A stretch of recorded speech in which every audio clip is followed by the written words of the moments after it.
नमस्कार साथियों, आप सभी का रेन्यूअल ऑनलाइन क्लासेज में स्वागत है। अभिवादन। आज ये कक्षा 6 राजस्थान अध्ययन की 7वीं क्लास आपके सामने है। 7वीं क्लास के बारे में अध्ययन करते हैं। One liner notes making pattern में आपको ये क्लास दी जा रही है। इसका भरपूर आनंद लीजिएगा। शुरू करते हैं आज़ादी से पूर्व सरकार के बारे में। यानी ब्रिटिश भारत के अंदर, ब्रिटिश राजस्थान के अंदर, अंग्रेजों के राज के अंदर क्या क्या था। देखिए, बख्शी है। बख्शी किसको कहा जाता था? सेना संबंधी कार्य एवं सेना को वेतन देने की जिम्मेदारी किसके ऊपर थी? बख्शी के ऊपर। यानी सेना से संबंधित जो भी कामकाज एवं सेना को वेतन देने का काम किसका होता था? ब्रिटिश भारत की बात कर रहे हैं, बख्शी के ऊपर। उसको क्या कहा जाता था? बख्शी कहा जाता था। खंजासी, खंजासी किसको कहते थे? आमदनी, यानी आय व्यय का जो ब्यौरा रखता था उसको क्या कहा जाता था? खंजासी कहा जाता था। ठीक है नहीं? आमदनी एवं खर्च संतुलन, यानी कितनी आवक हुई है और कितना खर्च हुआ है, उनको बनाए रखने का काम किसका होता था? इस खंजासी का होता था। ठीक है। प्रज्ञा अधिकारी, कौन सा अधिकारी? प्रज्ञा अधिकारी, यानी प्रज्ञा में शांति बनाए रखना। प्रज्ञा मतलब एक निश्चित भूभाग क्षेत्र, उसको प्रज्ञा कहा जाता था। और उसके ऊपर अधिकारी होता था, उसका नाम क्या होता था? प्रज्ञा। उसको प्रज्ञा अधिकारी कहा जाता था। अंग्रेजों का शासन, ब्रिटिश भारत केंद्र शासित प्रदेश एवं प्रांतों से बना हुआ था। यानी अंग्रेजों का शासन है जो भारत के केंद्र शासित प्रदेश और उनके अंदर जितने भी प्रांत थे उसमें था। ठीक है। प्रत्येक प्रांत के गवर्नर, यानी प्रांत का कौन होता था? मुख्य गवर्नर होता था। प्रत्येक प्रांत के गवर्नर थे जो भारतीय गवर्नर के प्रति उत्तरदायी थे। यानी प्रांतों का जो गवर्नर होता था उसके ऊपर कौन होता था? भारतीय गवर्नर होता था। ठीक है ना? यानी प्रत्येक प्रांत के अलग अलग गवर्नर होते थे, यानी एक प्रांत का एक गवर्नर होता था। ठीक है ना?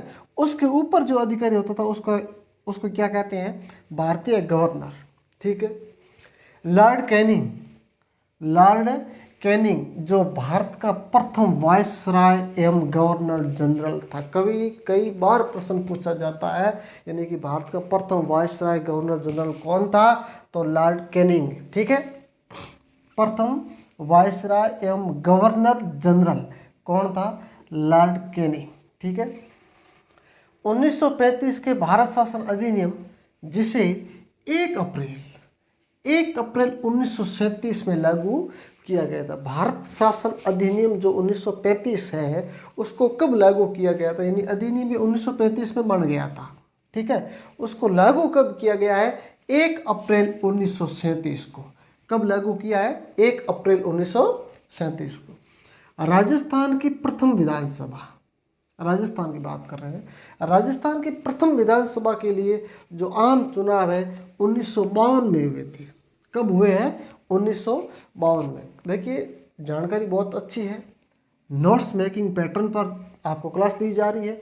इस क्लास का भरपूर आनंद लीजिएगा और साथ साथ में नोट्स भी बनाते रहिएगा, ताकि परीक्षा के दिनों में तैयारी करने में भी आपको सहूलियत मिले।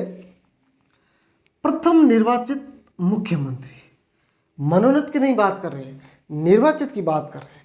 तो प्रथम निर्वाचित मुख्यमंत्री कौन बने? टीकाराम पालीवाल।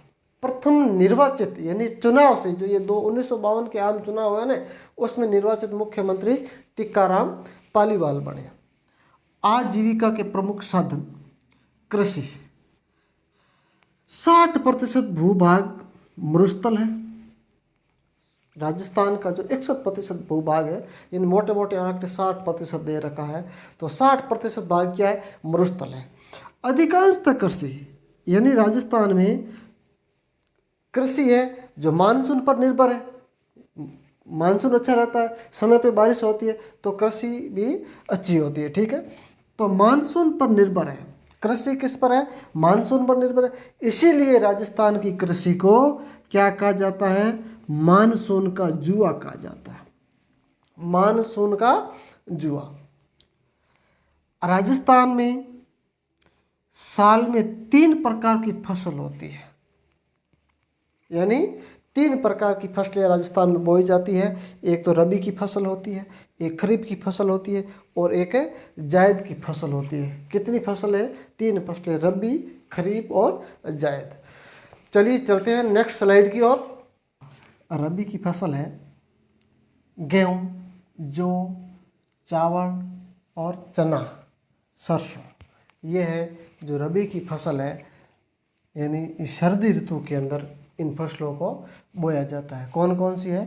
गेहूँ, जौ, चावल, चना और सरसों। इनसे प्रश्न पूछा जाता है। ये स्लाइड है ना, बिल्कुल आपके लिए महत्वपूर्ण है स्लाइड, क्योंकि हर एग्जाम के अंदर आप कोई भी भर्ती परीक्षा का पेपर देखो, उसमें इनमें से प्रश्न पूछा जाता है। यह पूछे कि मतलब रबी की फसल कौन सी नहीं है, खरीफ की फसल कौन सी नहीं है, या खरीफ की फसल है, ऐसे प्रश्न इनसे पूछे जाते हैं। ठीक है ना, बहुत इंपॉर्टेंट और महत्वपूर्ण स्लाइड है। और राजस्थान अध्ययन की बुक है, ये तो सबसे महत्वपूर्ण प्रश्न बुक है। इनसे अच्छी कोई बुक है ही नहीं, क्योंकि ये ऑथेंटिक बुक है। खरीफ की फसल, ज्वार, बाजरा, गेहूँ, खरीफ, यानी वर्षा ऋतु के अंदर इन फसलों को बोया जाता है। कौन कौन सी फसल है? ज्वार है, बाजरा है, मूंग है, कपास है, गन्ना है, तिल है, मूंगफली है। ये फसलें हैं जो खरीफ की फसल में आती है, यानी इसको वर्षा ऋतु में बोया जाता है। ठीक है ना। जायद की फसल, जायद, खरबूज, तरबूज, ककड़ी, ग्रीष्म ऋतु में इन फसलों को बोया जाता है, यानी मार्च अप्रैल में इसको बोया जाता है। ठीक है ना। खरबूज, तरबूज, ककड़ी, इनको। ठीक है। कृषि की विशेषता, राजस्थान में कृषि की क्या विशेषता देखी? देश में सर्वाधिक उत्पादन बाजरा, सरसों एवं ग्वार का राजस्थान में होता है। यानी राजस्थान के अंदर सबसे ज़्यादा बाजरा, भारत में से तुलना करें अन्य राज्यों से, तो राजस्थान में सबसे ज़्यादा बाजरा राजस्थान में होता है। ग्वार सबसे ज़्यादा होता है और सरसों भी राजस्थान में सबसे ज़्यादा होता है। ठीक है ना। कौन से? बाजरा, सरसों और ग्वार का राजस्थान में होता है। जो चना का उत्पादन राजस्थान में सेकंड स्थान पर है, यानी ये तो है प्रथम स्थान में, बाजरा, सरसों और ग्वार ये प्रथम स्थान में, और सेकंड स्थान में देखिए जो चना का उत्पादन राजस्थान में सेकंड स्थान पर है। मक्का की खेती सर्वाधिक दक्षिण राजस्थान में होती है। मक्का सबसे ज़्यादा कहाँ होता है? दक्षिण राजस्थान में। दक्षिण राजस्थान में ये डूंगरपुर, बांसवाड़ा, उदयपुर, यह सबसे ज़्यादा मक्का होता है। ठीक है। गेहूं उत्पादन में गंगानगर प्रथम है। सबसे ज़्यादा गेहूं राजस्थान की बात की जाए तो कहाँ होता है? गंगानगर में होता है। सर्वाधिक सिंचाई कुएं एवं नलकूप से होती है। राजस्थान में सबसे ज़्यादा सिंचाई कुएं एवं नलकूपों से होती है। राजस्थान में 20वीं पशुगणना देखिए, पहले फसलों की बात कर रहे थे, खेती की विशेषता को जाना है, अब पशुओं के बारे में जानते हैं। यानी राजस्थान अध्ययन बुक की एक पार्ट के अंदर मतलब भिन्न भिन्न टॉपिक भी चलते हैं। ठीक है। राजस्थान में 20वीं पशुगणना, आप ऐसा मत करना कि अभी पहले कृषि की बात कर रहे थे फिर पशुओं की आ गया और यहाँ पर खनिज भी आ गया। ठीक है ना। ऐसा नहीं, एक पार्ट के अंदर कई प्रकार के टॉपिक चेंज होते रहते हैं। राजस्थान में 20वीं पशुगणना देखिए, 20वीं पशुगणना कब हुई है? 2019 और 20 के अंदर। यानी 2019-20 में गद्दों एवं ऊंट की जनसंख्या में कमी हुई है। कौन कौन से पशुओं की संख्या में कमी हुई है? गद्दे भी कम हुए और ऊंट भी कम हुए। पशु गणना का आधार 2019-20 के तहत देखा जाए तो ऊंट एवं गद्दों की संख्या में कमी हुई है एवं गाय एवं भैंस की संख्या में वृद्धि हुई है, क्योंकि इनसे दूध मिलता है। ठीक है। गाय एवं भैंस की संख्या में वृद्धि हुई है।